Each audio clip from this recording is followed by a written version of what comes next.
Anyone please help.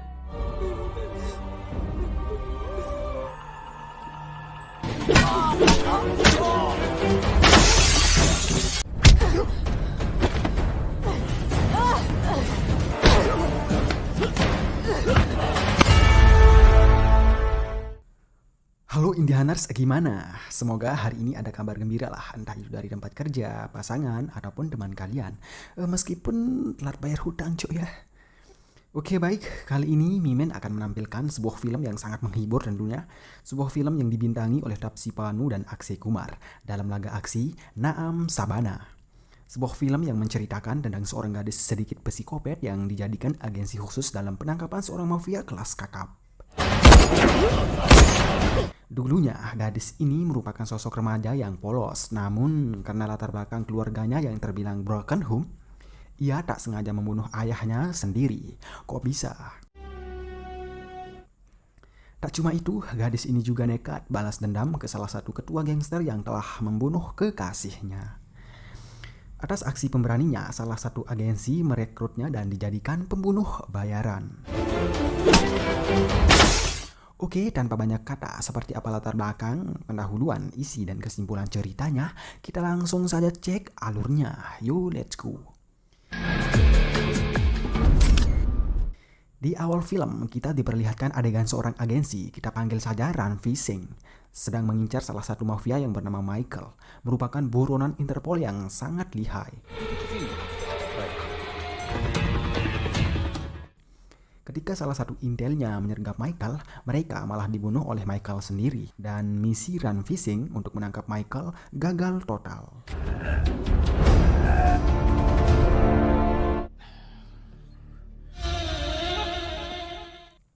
Film berpindah adegan ke Shabana, merupakan sosok gadis yang sangat pendiam. Namun di balik tatapan matanya yang tajam, terdapat sisi yang buruk alias sedikit psikopat.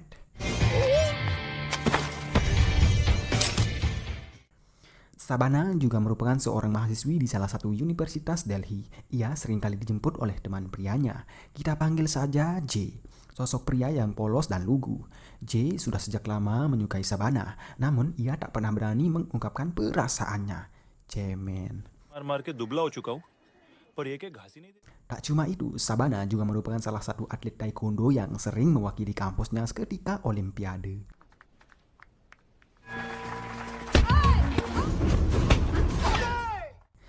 Suatu malam bertepatan dengan ulang tahun J, Shabana diajak keluar ke suatu tempat. Di sana, Shabana lalu kemudian memberikan J sebuah jam tangan sebagai kado ultahnya. Di hari yang bahagia itu, seharusnya Shabana terlihat gembira, namun matanya selalu terlihat kosong. J lalu kemudian bertanya kepadanya tentang masalah yang ia alami. Sambil meneteskan air mata, Shabana lalu kemudian menceritakan semua tentang hidupnya saat ia masih remaja. 5 tahun yang lalu, ayahnya seorang pemabuk dan seringkali memukuli dirinya dan ibunya. Dari kecil, ia sudah mendapatkan perlakuan kekerasan dari sang ayah. Dan suatu ketika saat ibunya dipukuli oleh sang ayah, ia menghantam kepala ayahnya dengan benda tumpul hingga tewas.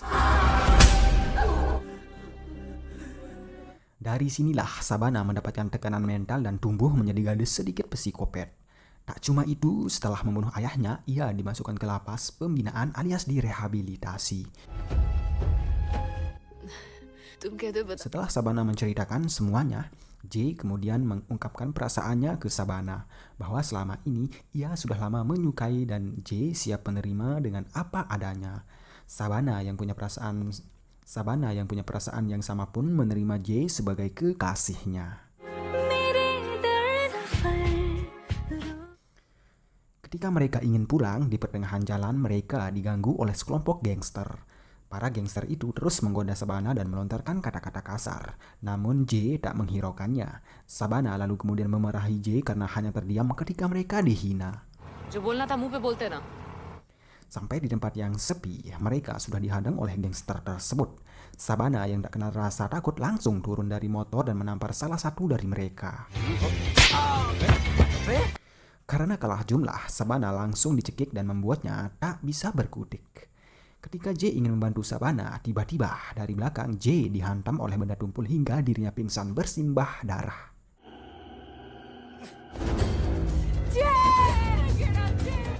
dan para gangster tersebut langsung kabur.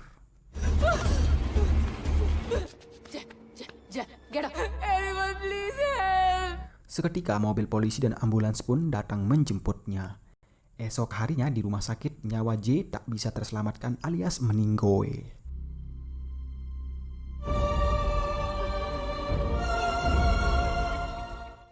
Sabana hanya bisa menangis kehilangan sang kekasih, bahkan setiap malamnya ia terus berduka. Singkat cerita, Sabana kemudian menghadap ke penyidik atas pembunuhan kekasihnya itu. Namun, inspektur yang menangani kasusnya tidak pernah menyelidikinya. Mendengar pernyataan polisi yang tidak kooperatif menangani kasus atas kematian kekasihnya, Sabana sangat emosi dan ia langsung pergi. Sampai di pertengahan jalan, ia kemudian ditelepon oleh Ranveer Singh. Sabana pun bingung dalam hati siapa yang menelponnya. Ranveer Singh kemudian menyuruhnya ke sebuah kafe untuk membicarakan hal serius. Sabana yang merasa penasaran langsung menuju ke kafe yang dimaksud. Sampai di sana, Sabana sudah diawasi dari berbagai lini.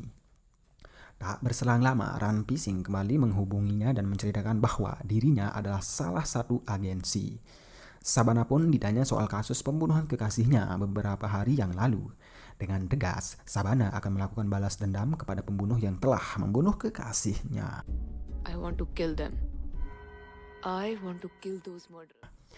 Mendengar pernyataan Sabana, Ranveer Singh malah memujinya. Bahkan pada saat itu, Ranveer akan membantunya untuk balas dendam dengan satu syarat. Sabana harus mengikuti perintah agensinya setelah berhasil balas dendam. Ranveer juga menceritakan bahwa agensi yang ia pegang bukan sekedar intel dalam negeri saja, melainkan internasional. एक बजे. Think carefully, Shabana. जी हाँ. Do we have a deal, Shabana? Setelah sepakat untuk kerjasama pada malam itu, esok paginya di tempat yang sama, Sabana kemudian diberikan sebuah paketan oleh anak kecil yang isinya adalah foto ketua gangster yang membunuh kekasihnya. और अभी गोवा में छिपे बैठे हैं. Pada saat itu juga, Ranveer kemudian mengarahkannya ke suatu tempat. Di adegan ini, Ranveer sengaja mengetes Sabana untuk menghadapi orang yang akan mencoba membunuh salah satu intelnya. Sabana terus diarahkan lewat earphone-nya, dan ia berhasil melumpuhkan orang tersebut dengan sebuah jarum suntik. Wow.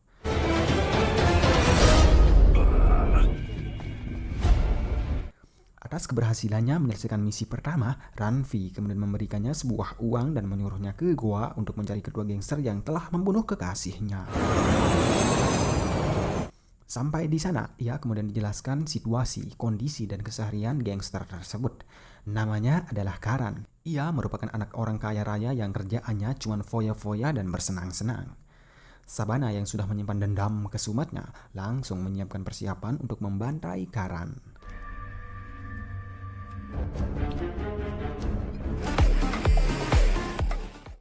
Singkat cerita, setelah berhasil menemukan kamar yang menjadi penginapan Karan, Sabana kemudian sengaja memencet belnya agar Karan bisa keluar. Setelah Karan membuka pintu, Sabana langsung menendangnya hingga terpental.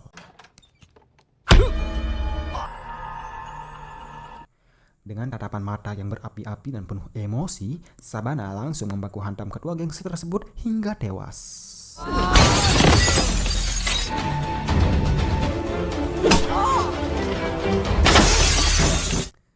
Setelah berhasil membunuh Karan, tiba-tiba temannya datang memanggilnya dan Sabana terlihat kepanikan. Namun dari jendela belakang datang seorang berbadan tegap menyelamatkannya.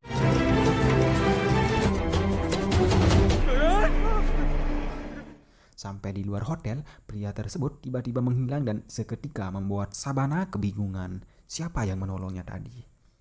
Dan siapakah pria tersebut? Agar ceritanya lebih seru, nanti kita ceritakan di adegan berikutnya, Cuk.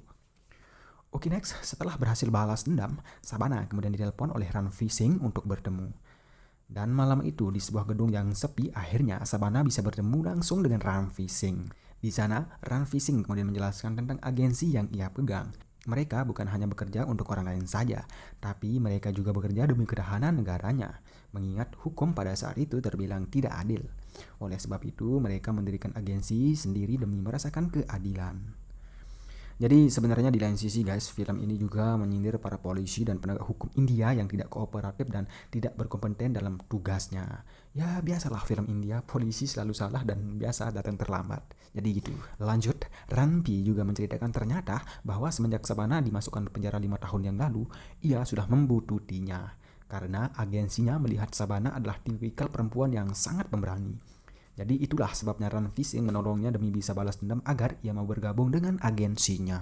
Setelah bicara panjang lebar, Shabana kemudian disuruh bertemu besok pagi dengan seseorang yang akan membawa dirinya ke suatu tempat. Seketika hujan turun, mereka langsung balik kanan untuk pulang. Esok paginya, Shabana kemudian ditelepon oleh orang suruhan Ranbir tersebut. Ia kemudian diarahkan ke suatu tempat yang sepi. Sesuai petunjuk, ia kemudian masuk ke sebuah box. Sampai di dalam box, ia kemudian menekan sebuah tombol dan pintunya terbuka. Ternyata box itu adalah jalan menuju ke dalam gedung tersebut. Wow. Sampai di dalam, ia sudah disambut oleh anak buah Ranbir yang biasa disebut pria kabel. Shabana lalu kemudian diajak ke lebih dalam lagi. Terlihat bangunannya sangat megah, dilengkapi dengan alat-alat canggih. Ternyata sampai di dalam, Shabana datang ke sini hanya untuk dites kemampuan bela dirinya guys. Pria kabel ini memberikan 3 menit kepada Shabana untuk menghabisi 4 pria yang sudah disiapkan. Jika gagal, Shabana tidak akan dibutuhkan lagi alias dikeluarkan dari agensi. Dengan penuh percaya diri, Shabana kemudian mengeluarkan jurus binjainya dan ia pun berhasil melumpuhkan semuanya.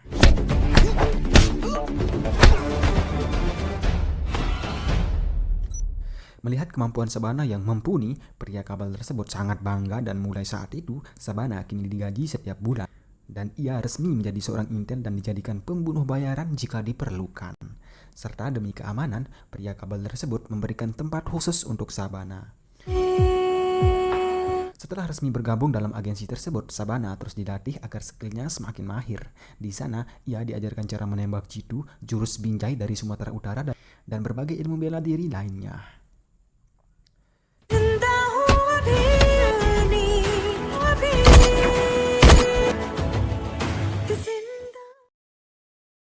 Next, beralih adegan ke Kuala Lumpur, Malaysia. Terlihat seseorang dengan para bodyguardnya, kita panggil saja Tony, merupakan salah satu mafia yang menjadi buronan agensi Ranbir.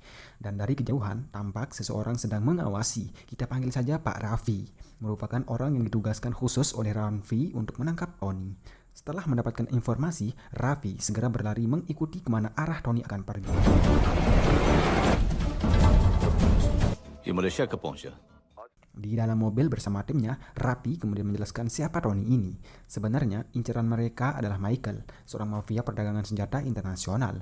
10 tahun yang lalu, Michael pernah membantai rekan timnya saat akan ditangkap. Dan satu-satunya cara menangkap Michael adalah Tony, tangan kanan Michael. Trade में डील करता, women trafficking. Dari kejauhan, Raffi dan tim terus mengawasi gerak-gerik Tony di sebuah apartemen. Tak lama, Ranbir Singh kemudian segera memerintahkan mereka untuk menangkapnya, dan mereka langsung bergegas masuk. इसी को बना देंगे safe Hauser. Dengan hati-hati, Raffi kemudian menghantamnya dari belakang hingga membuat Tony pingsan. Setelah siuman, Tony sudah mendapati dirinya diikat pada sebuah kursi. Raffi kemudian menanyakan keberadaan Michael, namun Tony hanya bisa diam. Raffi terpaksa menghajarnya hingga babak belur agar Tony mengaku, namun ia tetap diam sedikit nyengir. बोल दो सबको।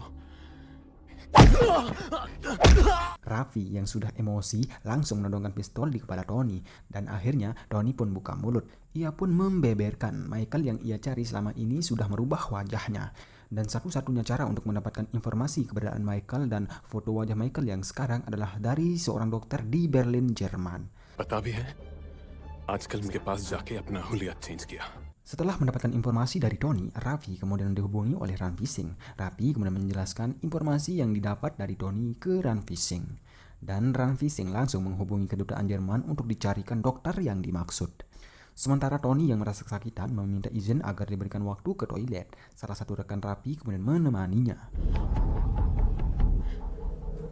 Di sisi lain, polisi Jerman kemudian menemui dokter tersebut untuk menanyakan keberadaan dan meminta sketsa wajah Michael yang sekarang. Sementara Tony yang berada di dalam toilet kemudian mengambil sebuah kaca dan memecahkannya. Ketika ia keluar, Tony langsung membacok rekan-rekan Raffi hingga tewas. Rapi yang mendengar suatu pertikaian di belakang segera menuju ke sana dan set. Tony berhasil memegang tangan Rapi hingga pistolnya terjatuh. Dan pada saat itu, Tony berhasil mencekik Rapi hingga meregang nyawa. Di lain sisi, Ranvi Singh kemudian menerima gambar perubahan wajah Michael yang sekarang. Dan mengejutkan sekali guys, ternyata Tony yang mereka tangkap adalah Michael. Ranvi langsung menghubungi mereka, namun sayang Rapi dan rekan-rekan sudah tewas. Jadi si Tony ini adalah Michael guys ya. Michael melakukan operasi wajah untuk menghubungi para polisi dan Interpol yang ingin menangkapnya. Wow. Make me more handsome. इसलिए अपने frontal teeth निकलवा कर Dan disinilah saatnya Shabana turun tangan. Pria kabel tersebut kemudian mengajaknya ke suatu ruangan khusus dan wow, ternyata di ruangan tersebut terlihat banyak sekali orang-orang yang bekerja untuk Ranvi Singh.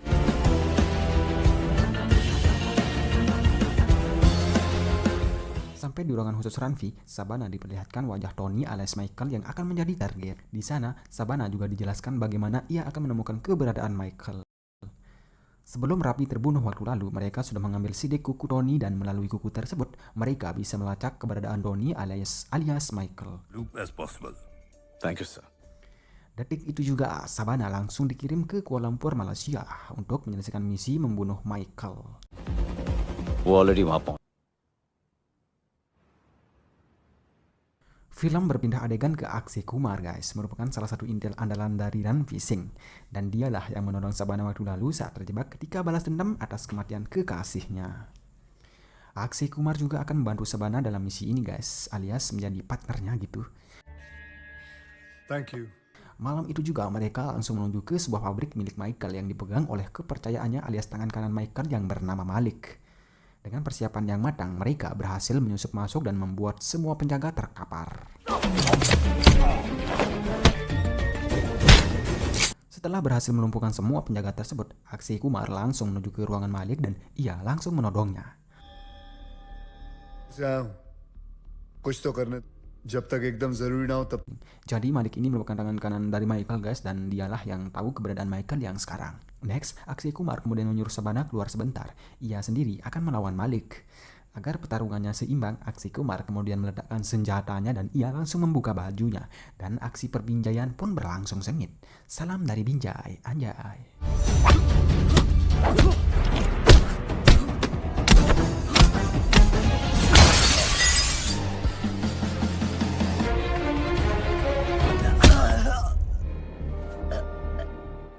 Setelah berhasil menumbangkan Malik, Akshay Kumar kemudian menghubungi Ranvi. Ia pun melaporkan informasi yang ia dapatkan dari Malik bahwa Michael akan segera merubah wajahnya kembali di sebuah rumah sakit. Dan pada saat itu juga Ranvi langsung mengirim spesialis agar bisa menyusup ke rumah sakit yang dimaksud. Kita panggil saja Pak Sona. ये रहा हॉस्पिटल करेगी. शुक्ला जी को. Esok paginya di sebuah rumah sakit terlihat Tony alias Michael dikawal ketat oleh para bodyguardnya. Sedangkan Pak Sona terlihat membawa perangkat PC-nya untuk meretas sistem rumah sakit tersebut. Sementara Akshay Kumar dan Shabana menyamar menjadi seorang dokter agar bisa menyusup untuk masuk.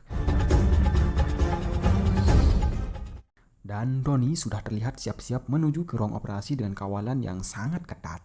Setelah berhasil memasuki rumah sakit, Shabana kemudian menyamar lagi menjadi seorang pasien dengan maksud agar Shabana bisa masuk di ruangan yang menjadi tempat Tony akan dioperasi. It will be an easy kill. And yes, I expect you to arrange. Ketika semuanya sudah beres, Shabana lalu kemudian menuju ke ruangan Tony. Dengan kemampuan bela dirinya, Shabana berhasil melumpuhkan penjaga ruangan tersebut. Sampai di dalam, ia kemudian menodong para dokter dan menyuruhnya keluar. Keluar. Ketika Shabana ingin menembaknya, tiba-tiba Tony terbangun dari ranjang dan langsung menendang pistol yang dipegang oleh Shabana. Shabana mencoba membinjai Tony, namun pukulannya tidak mempan di tubuh Tony. Dan ketika Tony memberi satu hantaman, Shabana langsung terpelanting tak berdaya.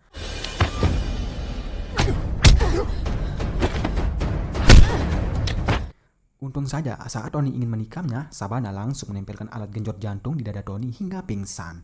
Namun semua itu tak menyurutkan Tony. Ia kembali terbangun dan langsung mencekik leher Shabana. Di adegan lain, Akshay Kumar harus baku hantam terlebih dahulu agar bisa masuk untuk segera menolong Shabana.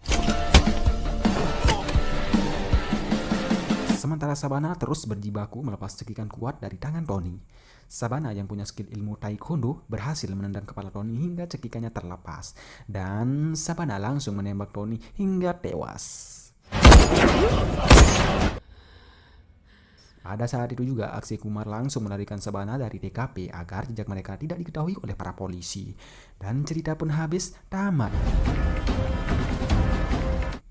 Sampai ketemu di alur cerita berikutnya. Untuk kali ini guys, tidak ada pelajaran, ya terserah kalian lah. Mungkin pelajaran apa yang didapat terserah kalian. Terima kasih dan sampai jumpa.